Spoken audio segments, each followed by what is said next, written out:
It is kind of a case of someone going rogue. It reminds you of some of the things you see on TV that are complete fiction. And you think, oh, that would never happen. This nurse, who's not even 40 at the time, what does she know about an investigation? She's going to get herself killed. But she knew that there was something there and local people were not going to find it. They were going to have to be slapped in the face with hard evidence before they would pursue certain avenues.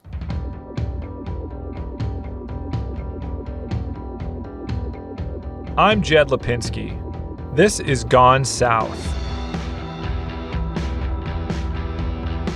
Episode 5, The Real Deal.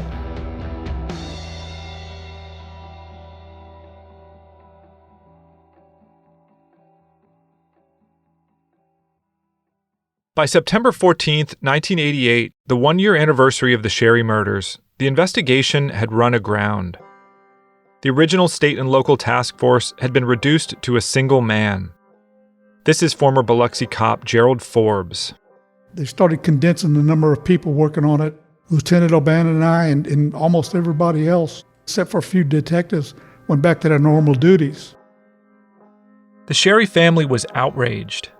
Lynn Sposito, who continued to believe Mayor Gerald Blessey was mixed up in the murders, accused them of not investing the necessary resources. There is limited investigative participation by local authorities, according to Sposito, because there is a manpower shortage in the police department. But the cops had a simpler explanation. They'd run out of leads. Saxon and Moffat were quick to deny Sposito's claim that a manpower shortage is keeping the police department from a more active role in the investigation. No, we don't have a manpower shortage. We simply ran out of leads is the reason that we have scaled it down to one man. Lynn refused to believe them.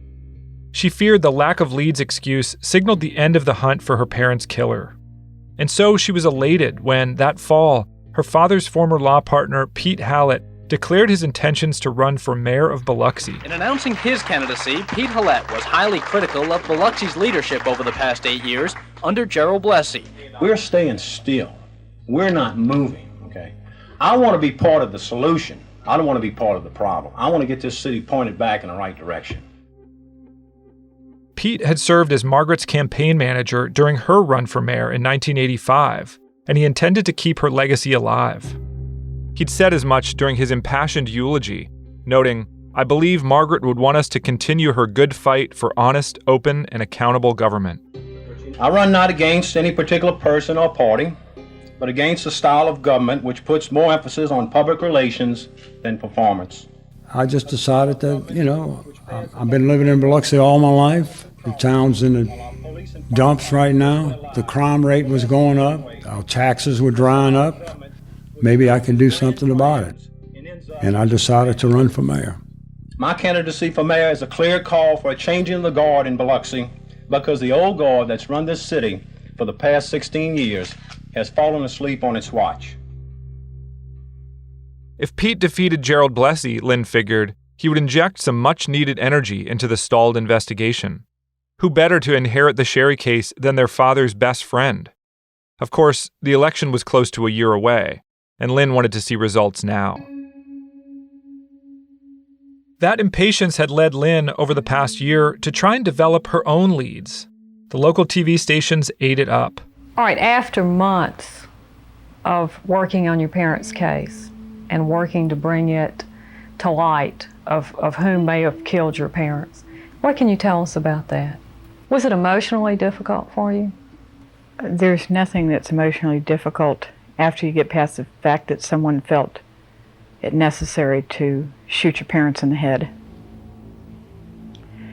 I could not stop this investigation now if I wanted to, and I certainly don't want to. It will go on whether I'm dead or alive. Gone was the timid, passive victim Biloxians saw in the murder's aftermath. The transformation had begun in the fall of 1987 when Lynn approached John Morley, assistant special agent in charge of the FBI's office in Jackson, to demand that the feds take over the case. According to Lynn, Morley sympathized, but he stressed that in order to take the case, they needed proof that a federal crime had occurred. Lynn pushed back. The cops were confident that this was a murder-for-hire case, she said, and that suggested a conspiracy. And a conspiracy is a federal crime. Morley was familiar with the cops' theory, but that's all it was at this point, a theory. There was no evidence and no proof. Leslie Miller remembers the conversation. It was like, if you think there's a conspiracy, you have to prove that. We can't just get the feds involved without evidence of this other than just someone saying it looks like a professional job. The Sherrys were deflated. There was no way the Biloxi police would ever prove a conspiracy. They'd struggled to find the getaway car a half mile from the crime scene. It was then that Morley made a suggestion. What Lynn should do, he said, was hire a private investigator. If he or she found evidence of a conspiracy, the feds would gladly accept the case. Lynn appreciated the advice, but she didn't know where to begin. The Gulf Coast struck her as so corrupt and incestuous, she doubted she could find someone uncompromised, as she put it.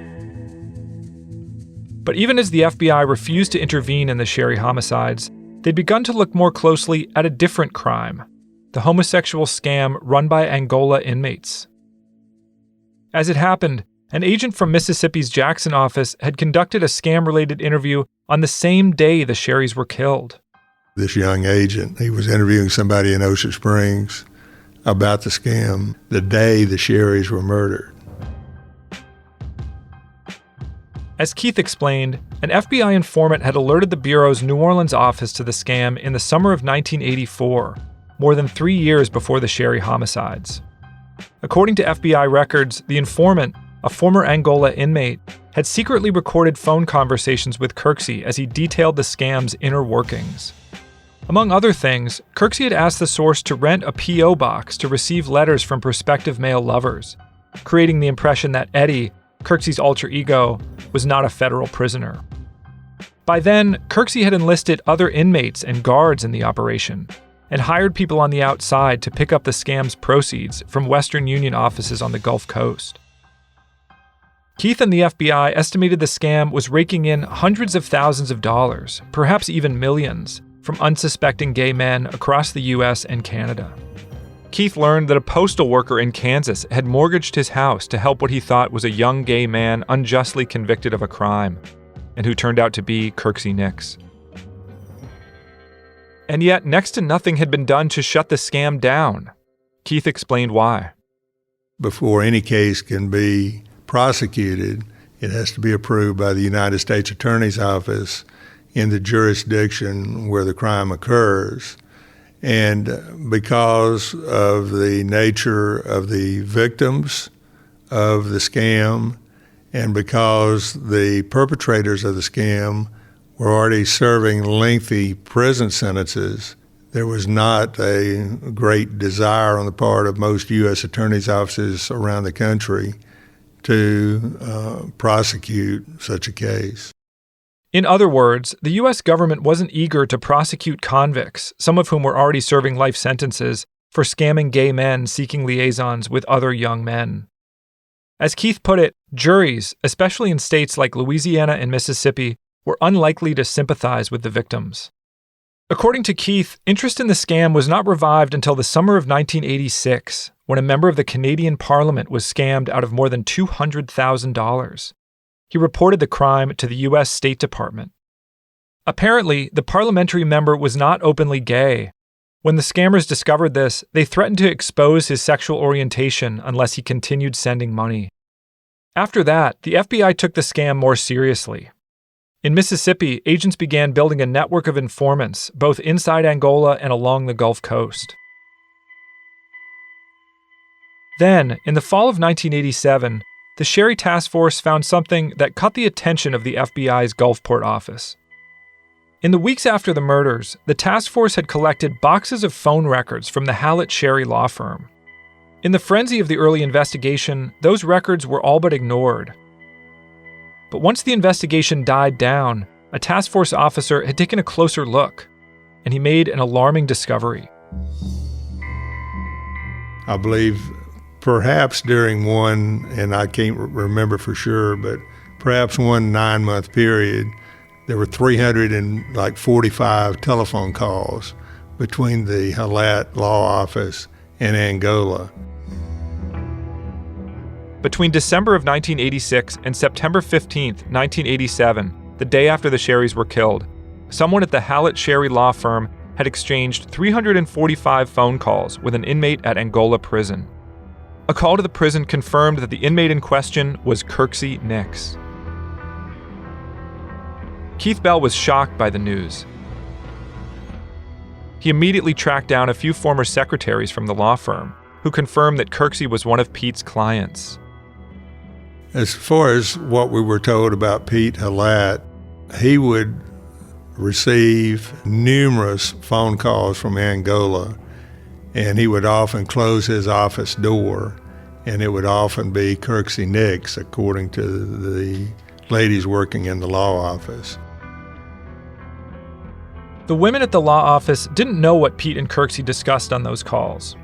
But given Kirksey's active role in the homosexual scam at the time, plus the sheer volume of calls, Keith figured that Pete must have been aware of it, and perhaps even involved.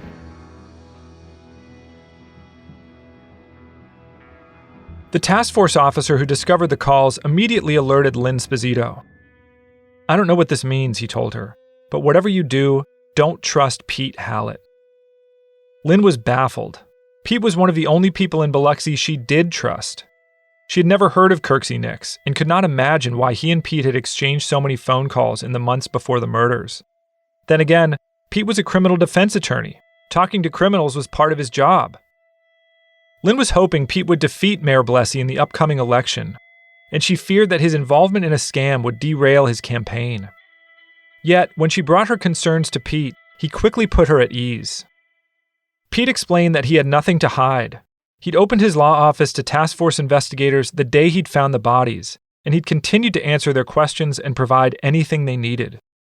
I provided the investigators records from my law firm, which included all of my phone calls, my personal phone calls, and the phone calls from my office. I provided them with 10 years of my tax records, everything that I had. Bank statements, gave it all to them. And naturally, calls to Angola, which I never denied I made, were printed out for them. Okay? Pete readily admitted that Kirksey Nix was his client. Kirksey had first contacted Pete in 1979 for help obtaining a pardon from then Louisiana Governor Edwin Edwards, and he'd remained one of Pete's clients ever since. During that time, Pete insisted that he and Kirksey had never discussed anything illegal. But he did admit that Kirksey took up a lot of his time. I thought of Kirksey Nix as a pest client, and he was. He was a pain in the ass. I had a lot of other things to do that were more important than that. I was just overburdened by his calls and everything. Wanted to call and talk to me about buying land in South Louisiana to put oysters in, and he knew this guy and he knew that guy, and I'm going, yeah. When are you gonna get off the damn phone so I go to work? And so, when a young paralegal named Lorraine Sharp appeared at the Hallett Sherry office one day, offering to take Kirksey off Pete's plate, he was relieved. She says, I'm a friend of Kirksey Nix. I want to help him work on his legal work, try to get him a pardon, try to get him this, try to get him that and the other. I worked as a paralegal in Chicago, and maybe you can help us out. You may remember Lorraine from episode 2. She had met Kirksey as a young girl at her mother's brothel in Fort Smith, Arkansas in the mid-1960s. 20 years later, the two had struck up a correspondence, which had evolved into a long-distance relationship. I thought Lorraine and Kirksey were probably in an amorous relationship as well as you can be if you're in jail. Lorraine had recently divorced her husband and was living with their 2 daughters in Chicago. As Lorraine told Pete, Kirksey had renewed his efforts to secure a pardon from the Louisiana governor, and she'd agreed to help. Years earlier, Kirksey had received a life insurance payout from his wife's death during the Frank Corso trial. He'd used the money to buy a small house in Ocean Springs, Mississippi, just across the bay from Biloxi. He suggested Lorraine and her 2 girls could stay there while she helped to work on his pardon. She said, well, I just need a point of operation for when I'm working on the case. This will be my point of operation. I said, okay, that's fine. I said, well, I'll tell you what, if you can sit behind that chair and answer that telephone, and if we have work to do on the word process to do it, you can use my law library and do your research. And she said, okay, fine. Lynn was satisfied by Pete's explanation. On some level, she resented the task force's implication that Pete wasn't trustworthy. It brought back memories of the accusations leveled against her adopted brother, Eric. With the BPD at a standstill and the FBI reluctant to act, Lynn decided it was time to conduct her own investigation.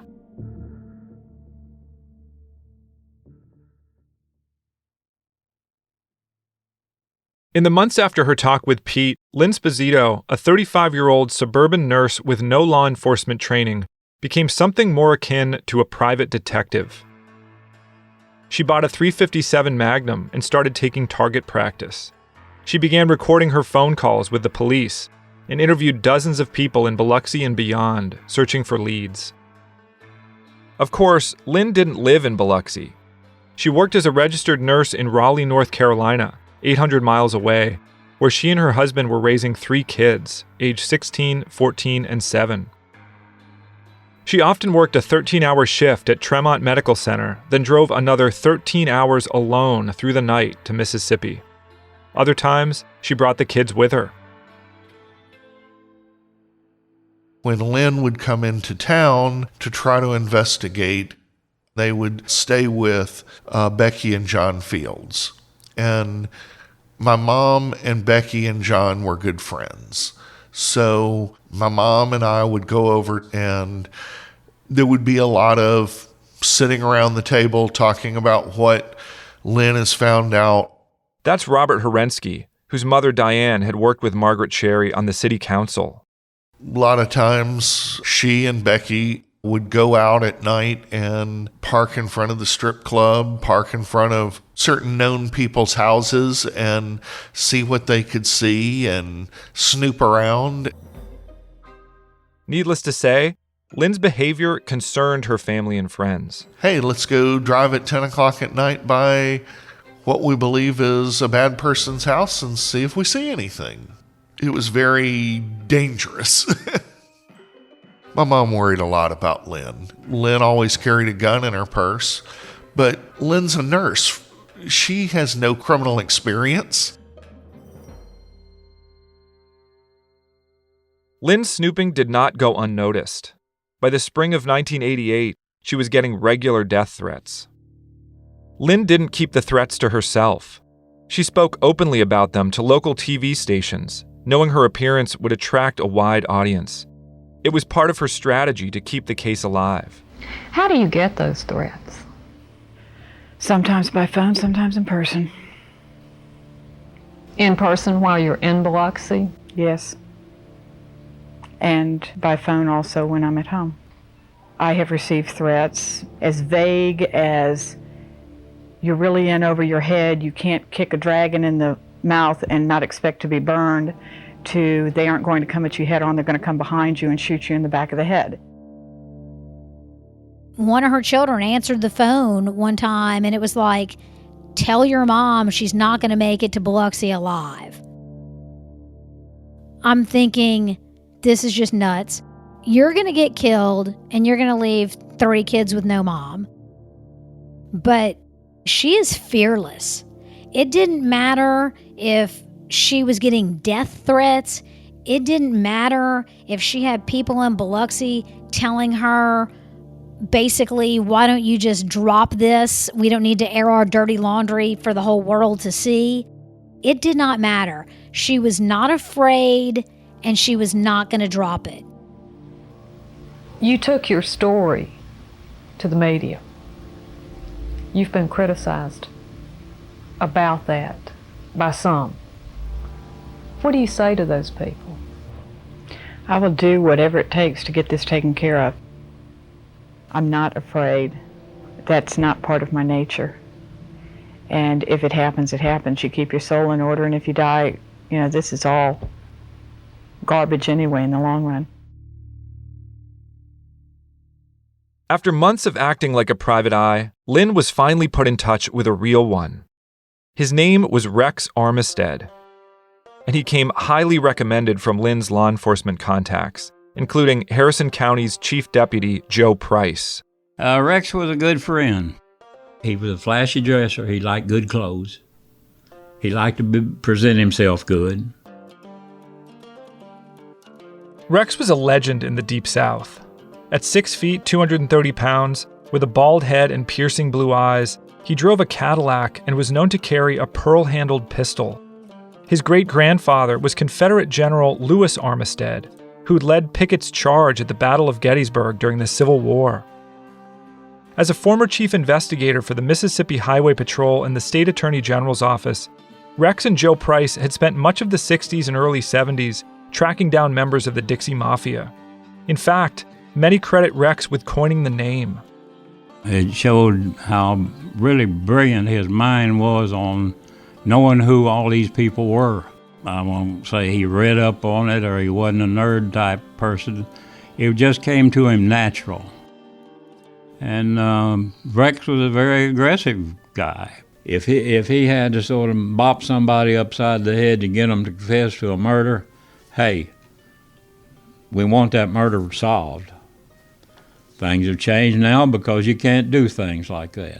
But Rex knew how to get results. To the Sherrys, Rex sounded like the perfect fit. He was fearless and willing to take big risks.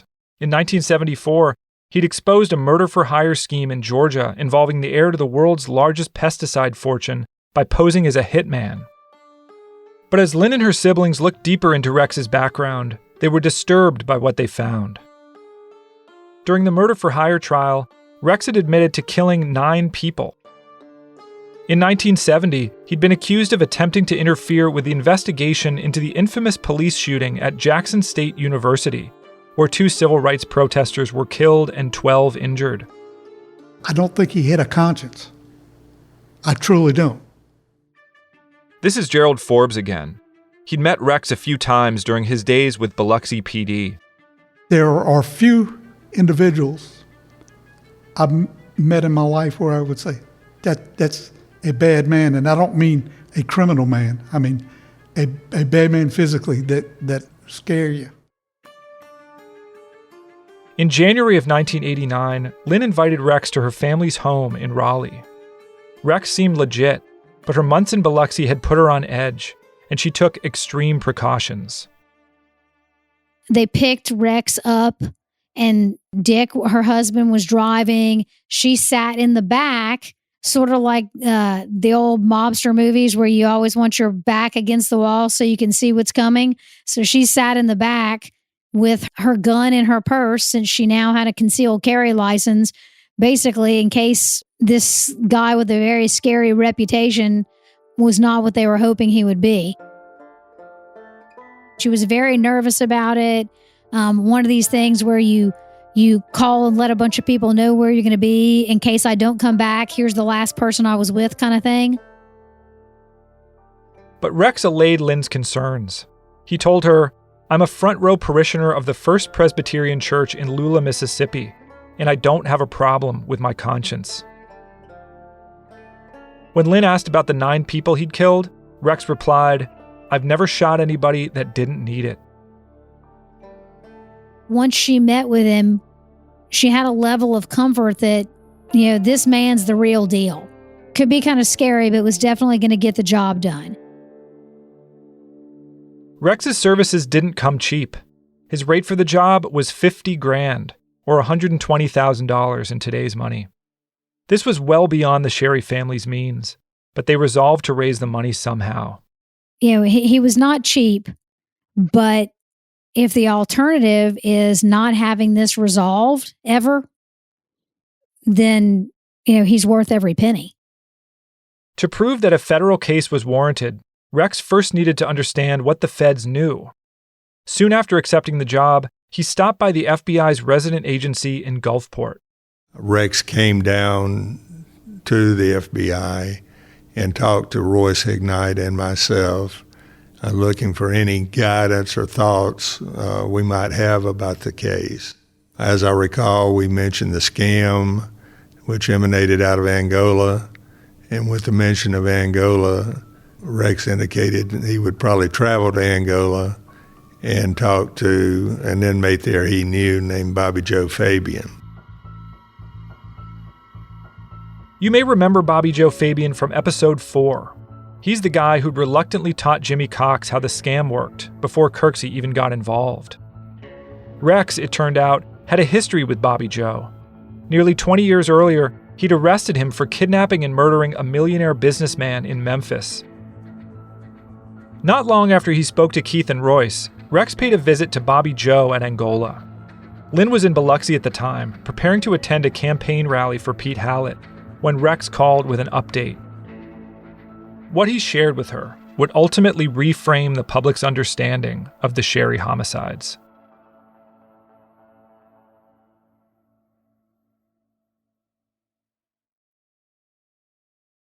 In the aftermath of the murder, I'm not in the market in Biloxi any longer as a reporter, but the story was a profoundly big statewide and Mississippi story, as you might imagine.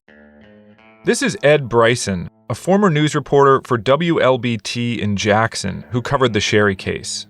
Over time, I did establish an ongoing relationship with Lynn in which I would just check in with her. And I do remember many phone calls with Lynn trying to keep up with and understand from her perspective what was going on with the investigation. And my deal with Lynn was, look, Lynn, I know you want to solve and find out and see the people who did this to your parents punished. Of course. I'm a news reporter. I'm here to try to find and advance the story around this because, all this time has passed and it doesn't seem like we know who did this or why. Lynn respected Ed as a reporter and liked the fact that he was based outside Biloxi. In the summer of 1988, she suggested that Ed contact a valuable source inside Angola.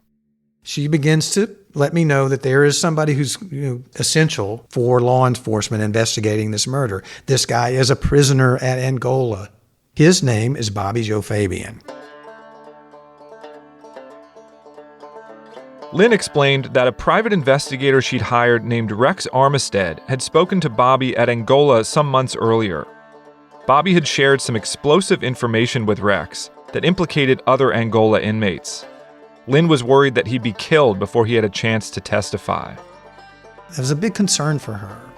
This is why I think she was interested in working with a news reporter to capture whatever it is Bobby Joe Fabian had to offer and had to say about what he knew about the murder of her parents. Ed knew he had a major scoop on his hands. He began frantically trying to arrange an interview with Bobby Joe at Angola. I just remember going to the TV newsroom, which was small and cramped with ashtrays, and I'm smoking cigarettes like crazy. And I have 2 phones. And I began to call everybody and everywhere and everything to make this happen. I'm talking to the prison people, I'm talking to Lynn, I'm talking to law enforcement people, and I'm trying to get clearance to get in the prison. Today, gaining media access to a federal prison can take weeks, if not months. For Ed, in 1989, it took less than a day. So I just remember driving down a long, sort of 2-lane road, it seems like, to get into the prison. It is absolutely in the middle of nowhere in Louisiana. And then I remember being, escorted into whatever the visitors area is, and from there to another place to do the interview itself. All right, we're going to set up. If I can figure out which one of these keys does. We don't know open this thing, hardly open. Cameron put the camera on tripod and got all set. Check your microphone. 1, 2, 3, 4, 5. So we're all sitting there. I'm sitting down. They moved him away. Bobby Joe Fabian walks in Lynn probably will. with his Dr. Pepper in his hand and a cigarette in another hand, with his hair slicked back and his sunglasses on. Okay, Ed? Yeah, I'm just about to set it. Okay.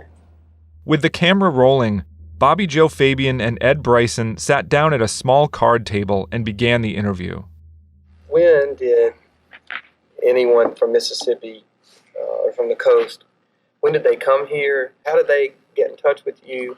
Rex Armistead got in touch with me because he knows me for years and years and years.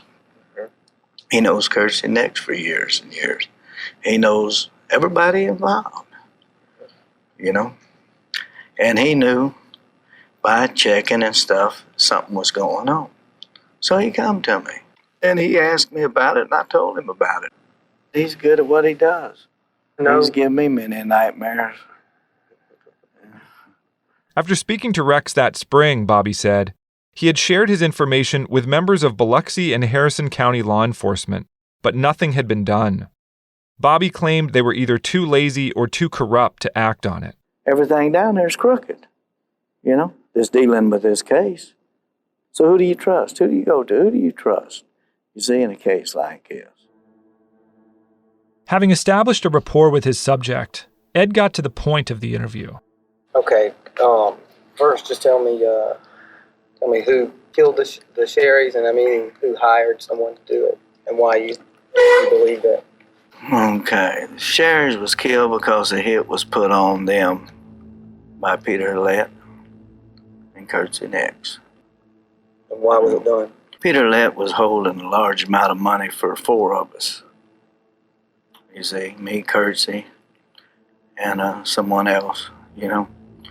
And when this money was demanded, he said Sherry swung with it. Sherry was holding it. When you say swung, you mean what? He ripped us off.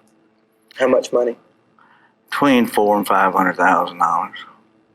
And this was all got from scamming, working together, beating homosexuals. There was a fortune being made, you know, on a regular daily basis. Bobby was offering a brand new theory about the motive behind the Sherry murders. Kirksey and his collaborators had been funneling profits from the scam through Pete and Vince's law office. When Kirksey learned that $500,000 had disappeared, he turned to Pete, and Pete laid the blame on Vince. They didn't want to kick this money down, give us our money. That somebody was going to die. And better Sherry than him, you know. And Peter Hallett agreed to have him killed. If that was the case, Ed asked, why was Margaret Sherry killed? Bobby's answer, because she was there. Well, she was just there. They don't believe in leaving witnesses. And in a contract killing, they always, if there would have been kids or anybody else there, they'd have been dead too. Ed then asked the next obvious question. How did Bobby Joe know Pete Hallett was tied up in all this? I was there when the agreement was made. To kill Mr. Sherry? Yes. Was Pete Hallett there? Yeah. Me, Peter Hallett, Courtesy Nix, and another inmate. And you sat down together here? At Angola. And we discussed it on the phone several times. Ed asked what Pete had said during the meeting. Bobby replied, Can't let people get away with things like this, you know? Something has to be done, you know, regardless of the cost. I mean, you don't let nobody get away with swinging with that kind of money. Sitting in his house in Austin, Texas 30 years later, the thing that stands out in Ed's memory was Bobby Joe's expression, Vince swung with the money, which he'd repeated several times. He used the phrase, he would say, Pete Hallett said to Courtesy Nix that Sherry swung with it. Sherry stole the money out of this lucrative scam, and then therefore a guy who's left them holding the bag like that without all the money that they were looking to have out of this scam, something had to be done about that. There had to be some consequences for somebody stealing from these prisoners running this elaborate scam inside Angola. Lynn had explained the gist of Bobby's story to Ed prior to the interview. But sitting across from Bobby at Angola, Ed felt as if he were hearing it for the first time. Still, the question remained, was any of it true? Bobby Joe Fabian was a convicted murderer with a reputation as a gifted con man. He also had ulterior motives for cooperating with the investigation. Lynn had told Ed that Bobby wanted to be transferred out of Angola, where he was serving life without parole, to the Mississippi State Penitentiary, where parole was a real, if remote, possibility. Ed didn't know if Bobby had invented the story to procure a transfer. What he did know was that the authorities on the Gulf Coast were taking Bobby's claims very seriously. I don't want to put allegations from some prisoner that are without any validity of any kind, but what I am quite sure of is that these allegations, however sensational they are absolutely being taken quite seriously by the law enforcement folks who were investigating this case at that time. The authorities are taking to heart Bobby Joe Fabian's allegations. This is the central focus of the investigation at this time. That's my story. The idea that Pete Hallett, the Sherry's best friend, the man who delivered the eulogy at their funeral, was responsible for their deaths was sensational enough. But it was made even more so by the fact that just a few months earlier, Pete Hallett had been elected mayor of Biloxi. Ed Bryson now faced the daunting prospect of accusing Biloxi's sitting mayor of being part of a murder conspiracy. We were not going to do the story without reaction from Pete Hallett to these allegations because, of course, the unbelievably serious nature of them regarding him and his role.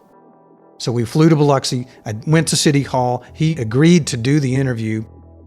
Ed had done a lot of uncomfortable interviews in his career, but this one ranked near the top.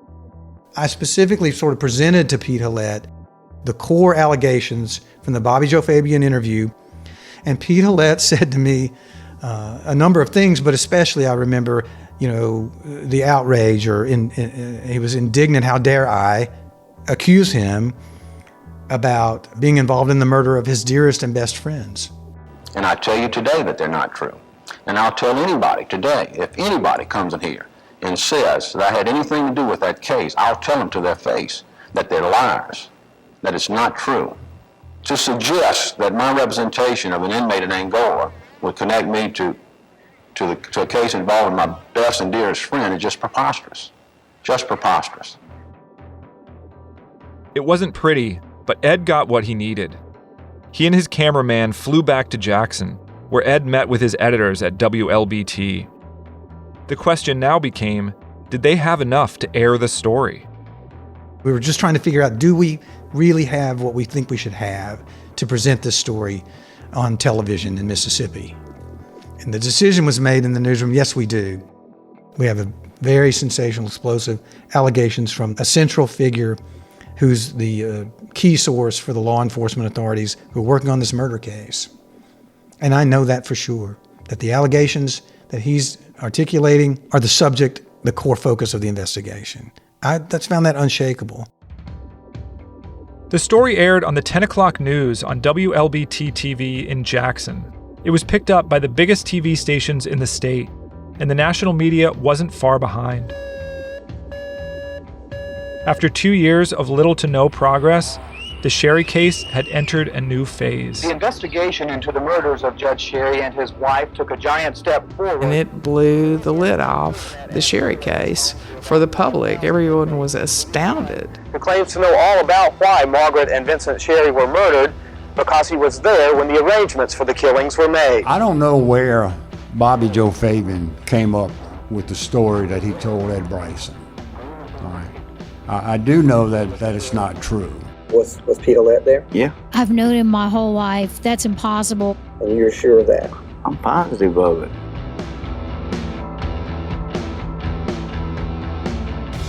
Thank you for listening to Gone South, a creation and production of C13 Originals, a Cadence 13 studio.